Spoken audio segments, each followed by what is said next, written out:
Di sini saya bersama kelompok saya akan menjelaskan materi tentang judul PPT yaitu PEGAR.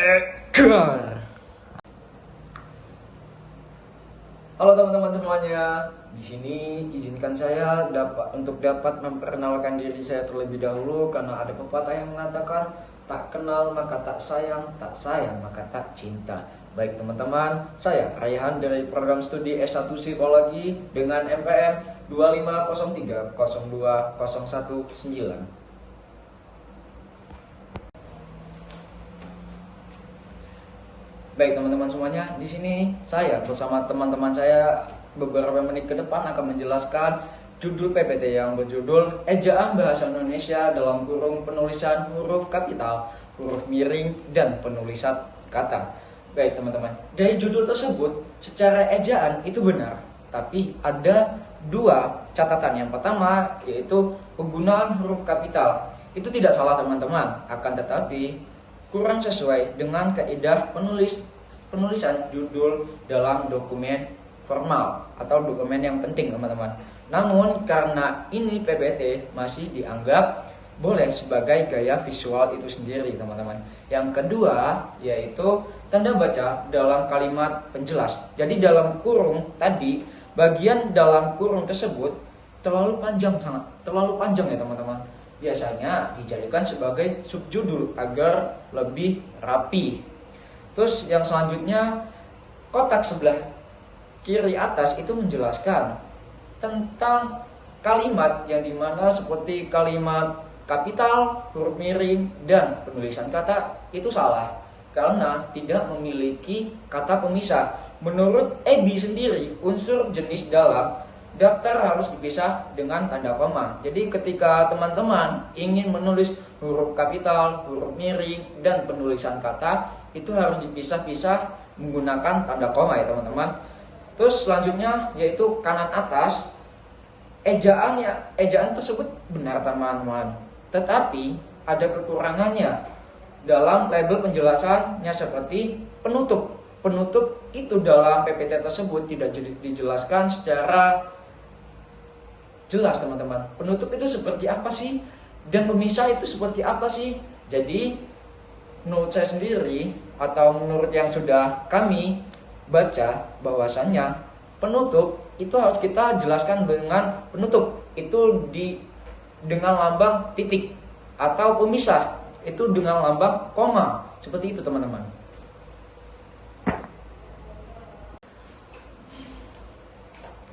Baik teman-teman semuanya, kita lanjut ke halaman kedua yaitu tentang sejarah perkembangan ejaan di Indonesia. Dalam kata tersebut itu ada penulisan kata yang salah teman-teman. Ada yang tahu teman-teman kesalahan tersebut ada di mana? Ya betul sekali, ada di Indonesia. Kok bisa salah sih? Karena penulisan nama negara itu wajib menggunakan huruf kapital untuk di awal kalimat teman-teman. Jadi ketika teman-teman ingin menulis saya berada di negara Inggris, jadi Inggrisnya itu teman-teman harus menggunakan huruf kapital di awal kalimatnya. Seperti I-nya itu harus menggunakan huruf kapital ya teman-teman. Terus yang selanjutnya itu pada kalimat penulisan huruf kapital dan huruf miring teman-teman. Itu salahnya di mana sih? Itu salahnya karena kata dan itu tidak tepat untuk menggunakan kalimat huruf kapital. Itu mempunyai aturan tersendiri loh teman-teman. Jadi ada 3 hal yaitu dalam kata tugas seperti dan, yang, atau. Dalam judul itu tidak boleh memakai huruf kapital kecuali itu di awal judulnya teman-teman. Seperti apa ya contohnya?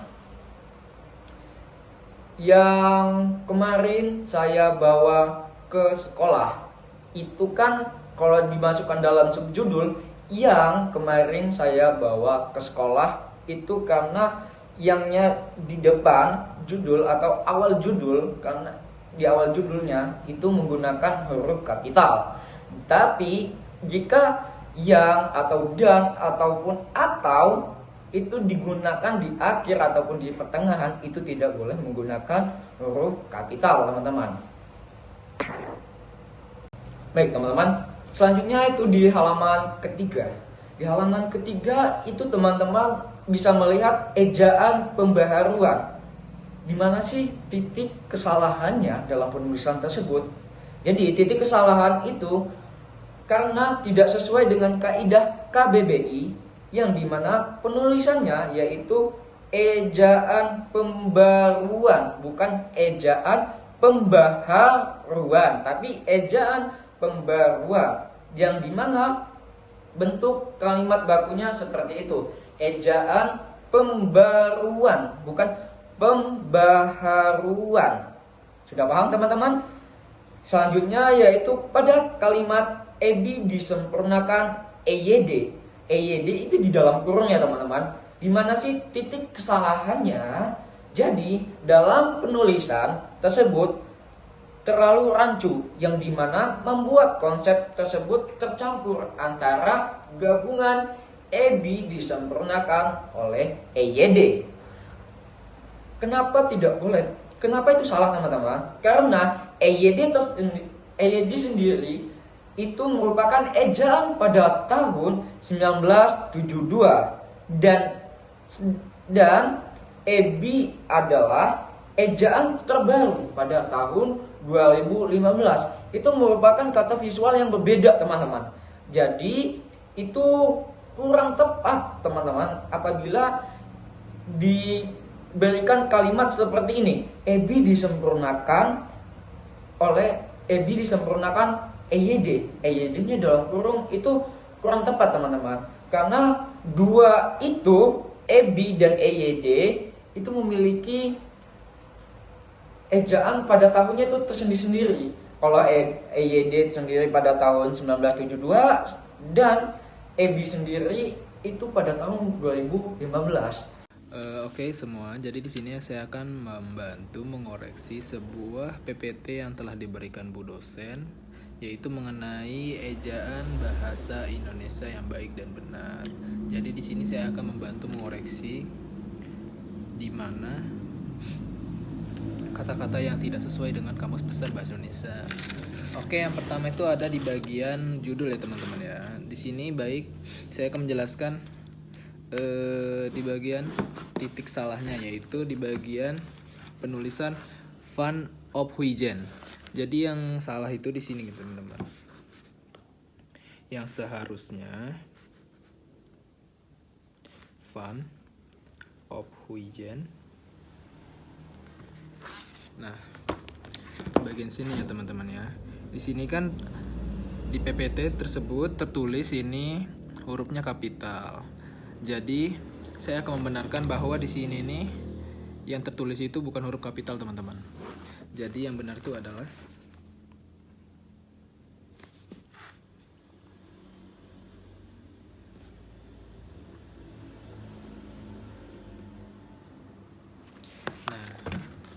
seperti ini, teman-teman.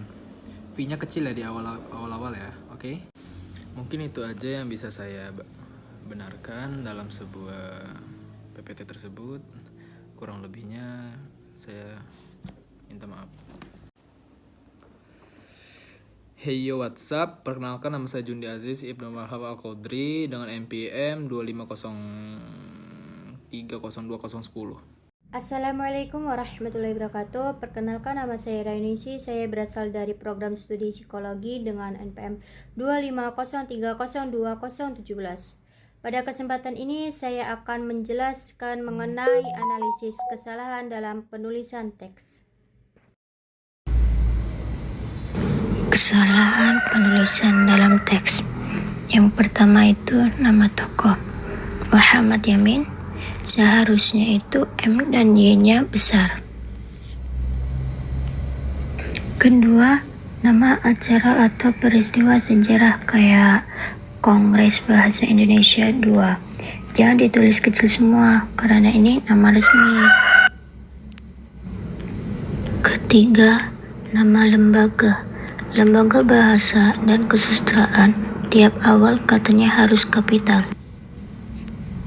Keempat, identitas negara Indonesia jelas harus kapital ya teman-teman. Huruf awal materi EYD harus kapital karena judul. Lanjut ke tanda baca, ini sering disepelekan tapi ngaruh banget ke cara bacanya.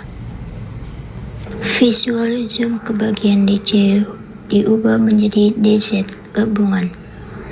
Coba lihat kalimat ini. DJ diubah menjadi DZ gabungan. Bingung kan bacanya? Ini butuh jeda. Harusnya dikasih titik atau koma setelah DZ. Jadi jelas kapan kalimat itu berhenti. Bagian tanda petik F. Terus hati-hati sama tanda petik. Tanda petik itu kayak pasangan. Ada pembuka, harus ada penutup. Di teks ini huruf F. Cuma ada petik buka. Kasihan dia, nggak ada penutupnya. Jangan lupa ditutup ya, biar rapi. Ini soal ketelitian mata alias kesalahan dan konsistensi.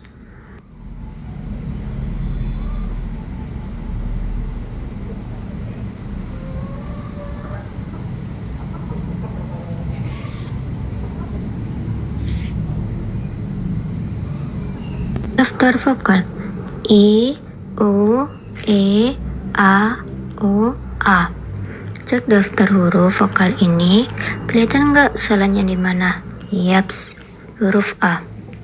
A-nya itu ditulis 2 kali. Hapus salah satu aja, jangan boros-boros. Tampilkan daftar contoh ekstra. Curl, guerrilla. Nah, kalau lagi bikin daftar contoh, formatnya itu harus kompak. Di sini ada yang cuma spasi, ada yang acak-acakan. Kita seragamkan pakai tanda panah.